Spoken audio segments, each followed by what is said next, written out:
C'est un immense plaisir de vous retrouver sur Weli TV. Mesdames, Messieurs, bonjour à tous et bienvenue dans cette édition hebdomadaire. Le sommaire, c'est dans une poussière de secondes.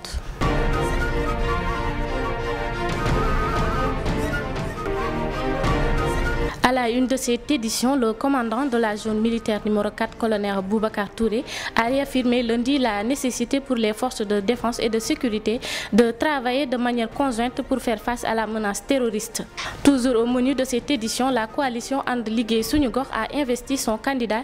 Il s'agit du principal Issa Gassi qui, à travers la cérémonie d'investiture, a décliné ses objectifs. Le ministre de l'Éducation et de la Formation de Tambacounda a procédé à la visite traditionnelle des directeurs d'école dans les 4 districts de l'IF de Tambacounda. La chronique de la semaine bouclera cette édition et sera présentée par Marie-Danielle Deki. Mesdames et messieurs, restez avec nous tout de suite le développement.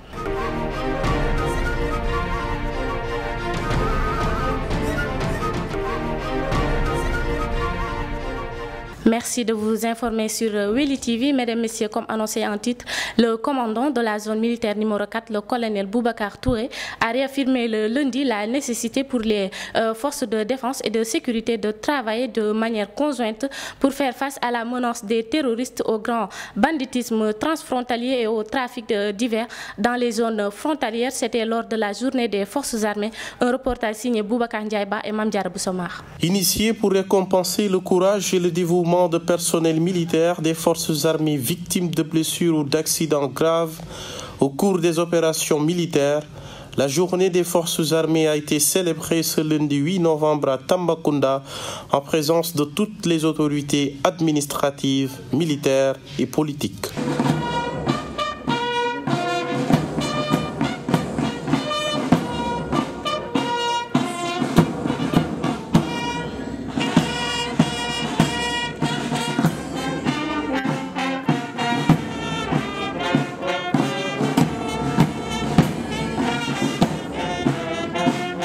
Vous avez la fanfare de la zone militaire numéro 5.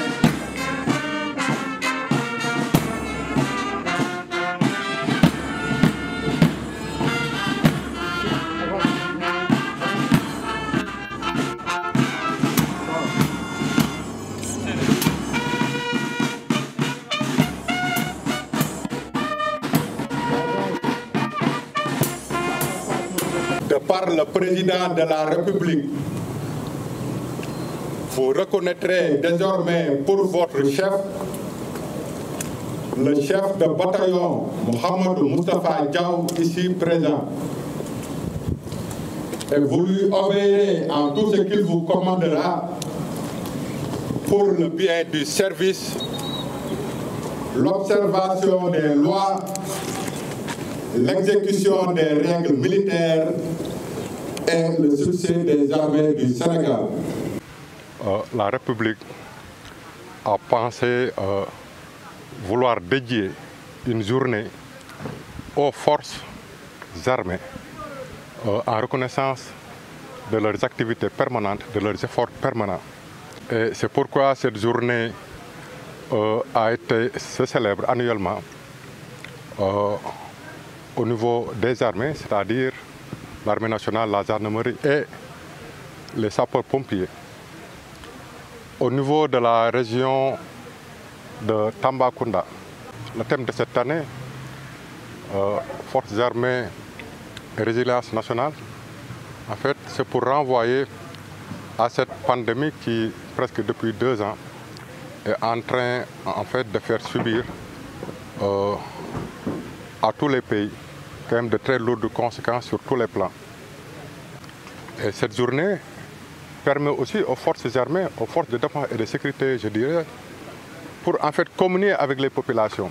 Parce que c'est les forces de défense et de sécurité des populations du Sénégal. Nous travaillons pour les populations. En marge de cette journée des forces armées, le commandant de la zone militaire numéro 4, le colonel Boubacar Touré, a réaffirmé la nécessité pour les forces de défense et de sécurité de travailler de manière conjointe pour faire face à la menace terroriste. Et comme nous le faisons depuis notre arrivée ici, mener des activités de manière conjointe.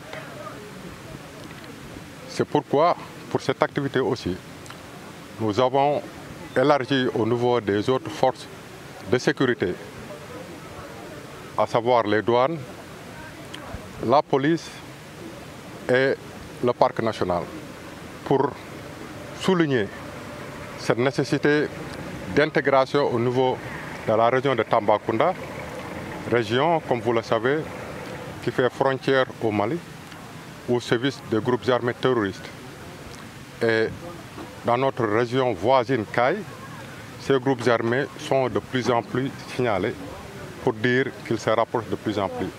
D'où cette nécessité d'intégration et comme vous avez pu le constater pendant la visite des stands, toutes les structures sont en train de monter en puissance et particulièrement pour pouvoir faire face à cette menace.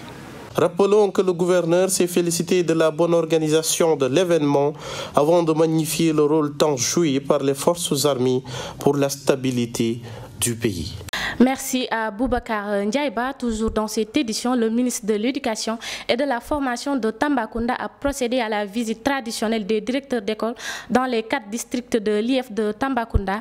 Des recommandations ont été faites. Les directeurs d'école, à leur tour, ont promis de relever la barre des pourcentages de plus de 62% autour dans les districts de Tambacounda, Missira, Koussanar et Maka-Koulibantan. Junior Ba nous en fait le point. Après cette journée, ces 3 ou 4 jours même de rentrée, de proximité,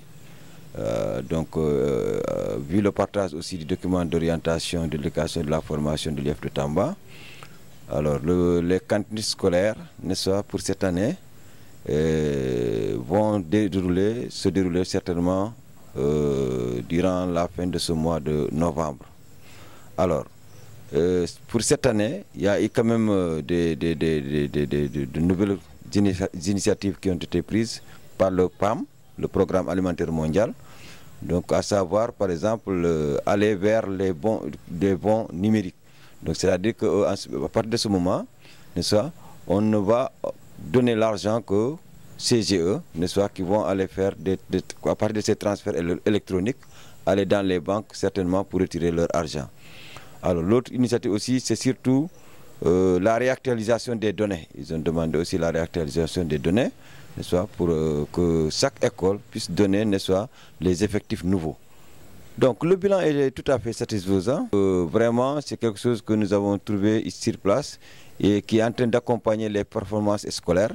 Parce que même pour cette année, nous avons vu qu'au niveau des résultats du CFE, les écoles à cantine scolaire qui étaient de 56, on a trouvé que presque 47 d'entre eux ont eu une moyenne supérieure ou égale à 50%.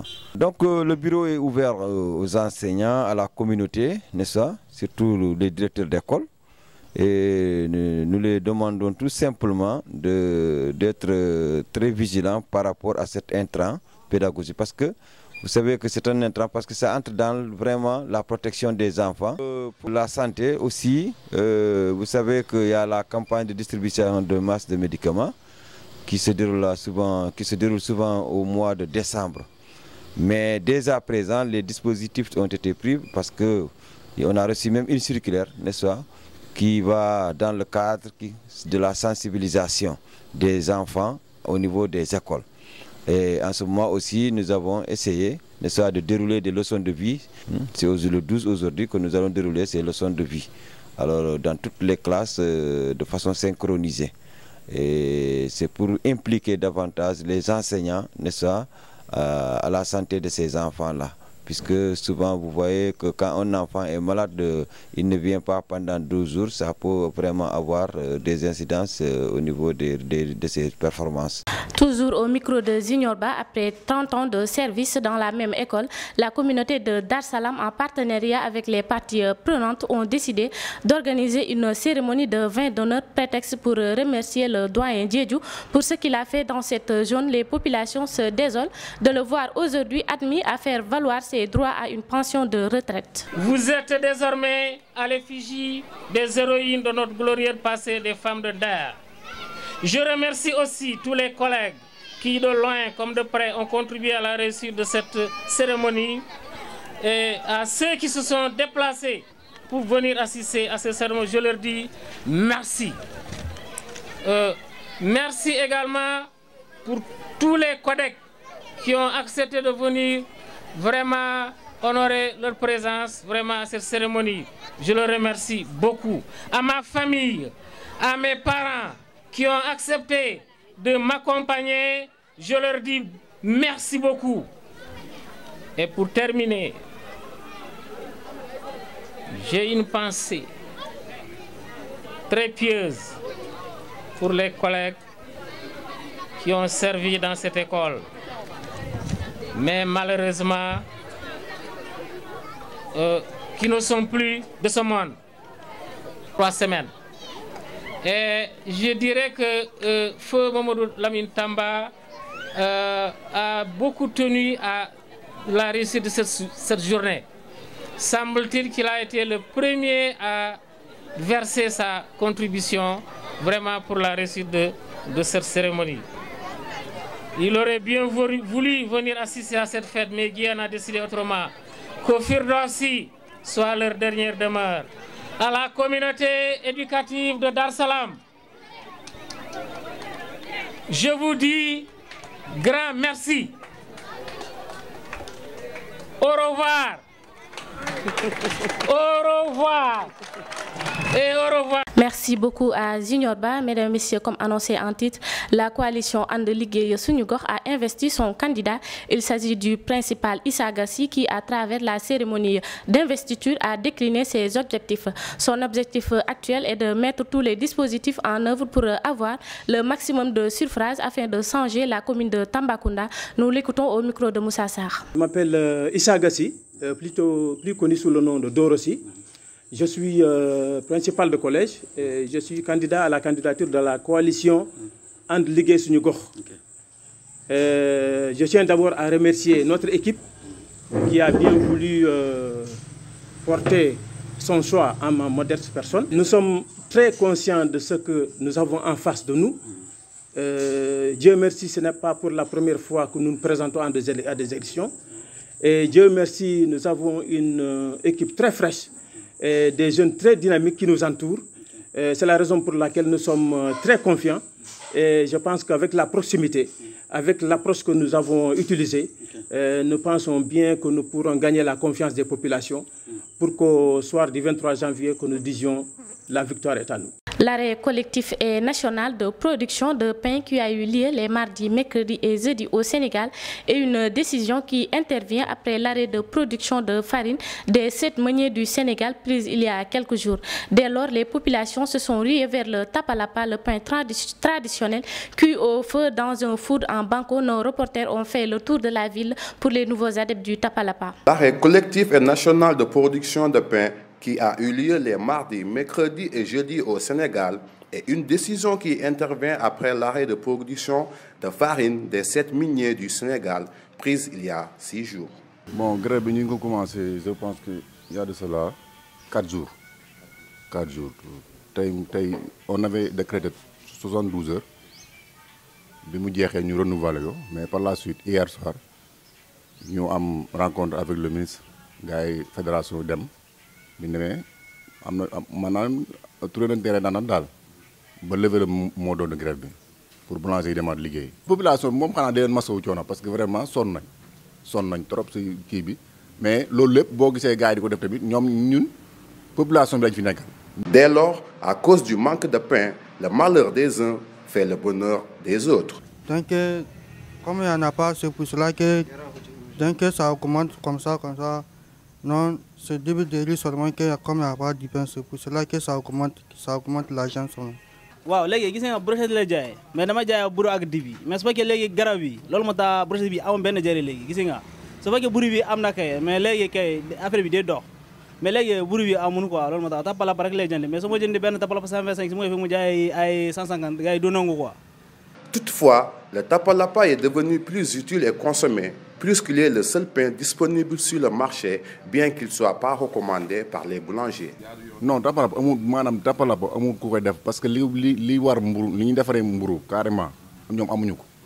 Voilà. Dañuy dem avec les moyens du bord. Kon tapalapa c'est pas réglementaire. Merci à Ibrahim Diallo. Mesdames et messieurs, place maintenant à la chronique de la semaine. Et c'est l'affaire de Marie-Danielle Ndeki qui va s'intéresser sur l'appel à la résistance des politiciens.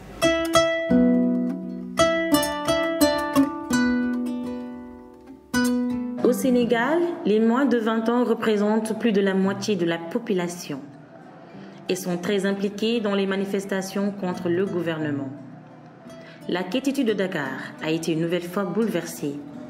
La convention devant la cour d'appel du candidat à la mairie de Dakar, Barthélémy Diaz, a provoqué des scènes d'affrontement entre des jeunes de l'opposition et les forces de l'ordre dans les rues de la capitale sénégalaise.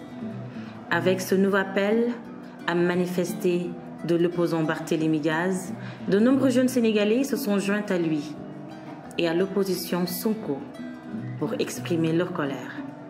Ils sont à nouveau instrumentalisés et utilisés à des fins politiques. La compétition électorale est un écran de fumée. Au fil des scrutins, les citoyens votent, mais n'entrevoient aucun changement qualitatif de leurs conditions de vie. Une caste s'érige, fruit d'une alliance objective entre leviers politiques, économiques et religieux. La rupture de confiance entre la classe politique et les citoyens résulte d'un système essoufflé, incapable d'enrayer la montée des inégalités sociales et de répondre aux préoccupations de sa jeunesse. Mais est-ce une raison pour que les politiciens utilisent la jeunesse comme un bouclier? Les politiciens font appel à la jeunesse pour servir de bouclier et s'opposer à la classe politique, notamment le Benno Bokk Yakaar. Les citoyens se sont détournés de la classe politique qu'ils jugent corrompue et immorale, certes, mais leurs problèmes doivent être résolus entre eux. Tous pareils, la jeunesse dans son écrasante majorité doit être conscient de cela, même s'il a érigé un cordon sanitaire entre elle et un système qu'elle juge peu soucieux du devenir de notre pays. Et ceci est complètement de leur faute. Le rejet d'une classe politique ne peut constituer un projet de société. L'indifférence et le découragement sont les deux faces d'une même médaille, celle hideuse du renoncement. Dans tous les cas, la jeunesse doit être consciente qu'elle est utilisée à des fins politiques et que pour que cette jeunesse soit fertile, elle doit être le début d'un engagement dans la formulation d'une vision du monde qui va à rebours de l'offre politique actuelle.